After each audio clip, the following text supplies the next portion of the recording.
ئەچن کارتێکی دەنەڵێن بڕۆ جۆلانە بکە.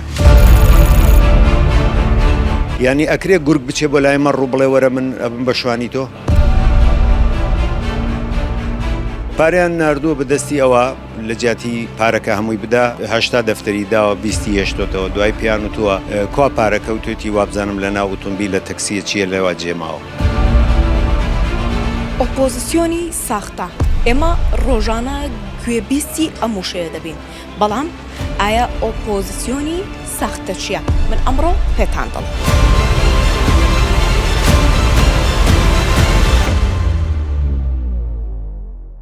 سڵاو لێبێ کاک فەرهاد، ئێمە ڕۆژانە گوێبیستی وشەی ئۆپۆزیسیۆنی ساختە ئابی.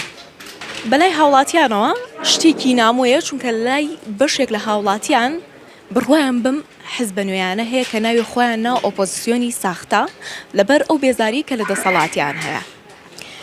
بە ئێمە بڵێ ئۆپۆزیسیۆنی ساختە چییە؟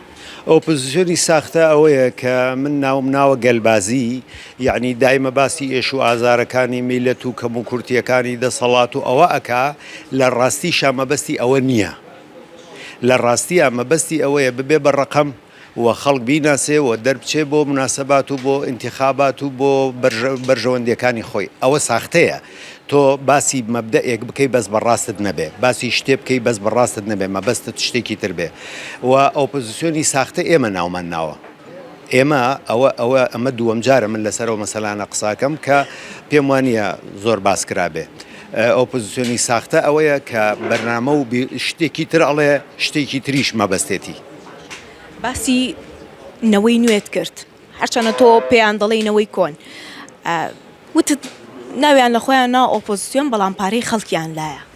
ئەی من ئەوە 9000 کەسێک کە پارەی لەلایەنە، یعنی یەک و دوو بایە قسەمان ناکرد. بەڵام 9000 کەس سەدان وەستا و کرێکار و ئەوانە دەیان کارمەندی تەلەڤیزیۆن و ڕادیۆکەیان پارەیان لەلایەنە. ئێمە دروستمان نەکردووە. ئەوە خەڵکەکە هەن زیندون شکاتەکەن، دادەکەن، هاوارەکەن. پیرەژنێکی بەسە زمان ڕەنگە وەرەقەیەکی پیا کرد بێ پێی وابوو بێ ئەچەی خاتە ئیشەوە پارەکەی وەرەگرێ، ئەچن کارتێکی دەنەڵێن بڕۆ جۆلانە بکە. ئەمەی ئەو کەسانی کە پارەی خەڵکیان لابێ نابێ ناوی خۆیان بنێن ئۆپۆزیسیۆن. چۆنە بێت تۆ بڵێ من خاوەنی تۆ، من گەورەی تۆ، من گەشە ئازادی بۆ تۆ دێنە، من بە خاوەنی تۆ ئەتپارێزم کەچی، یعنی ئەکرێ گورگ بچێ بۆ لای مە ڕوو بڵێ وەرە من ئەبم بە شوانی تۆ نابێ. ئەوەی کە گوێبیستی بووم لە نێو قسەکانتە دەڵێیت عەلی حەمە ساڵح پاراستنە بۆچی و بە چ بەڵگەیە؟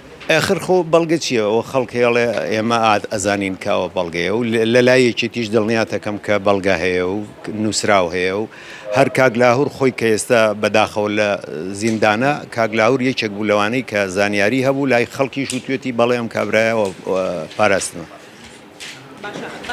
بابەتێکت کردوتت وەختی خۆی کە پارەیان ناردووە بۆ ڕەوانشاردنەوە شیروان مستەفا بە عەلی حەمە.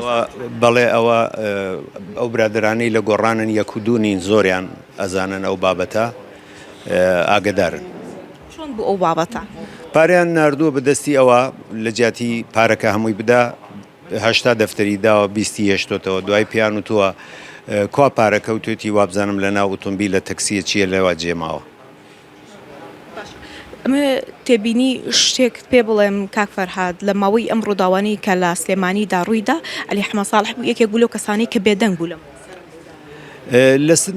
ئەو مەسەلەن بۆ نمونە 50 ملیۆن کورد هەیە لە باکووری کوردستان و لە ڕۆژاوای کوردستان 50 ملیۆنە ڕەنگە بڵێم 1 ملیۆن جار کوژرا بێتن و بریندار کرابێتن لەبەرەوەی ئیخوانی و ئەردۆغانیژی خوانێ بە تایسە باسی یەک جەریمەی ئەو دەوڵەتەی نەکردووە. عەلی حەمە ساڵح دەلایەن خوانیم خۆیڵێ منی خوانیم و هاوڕێکانی کە لیستیان لەگەڵاداناوە باسی پەیوەندیەکانی ئەوەکەن وتار هەیە. خەڵک هەیە ئەگەر پێویستکە دێتە دادگا. ئەگەر ئەگەر پێویستکە هەیە بەڵێ.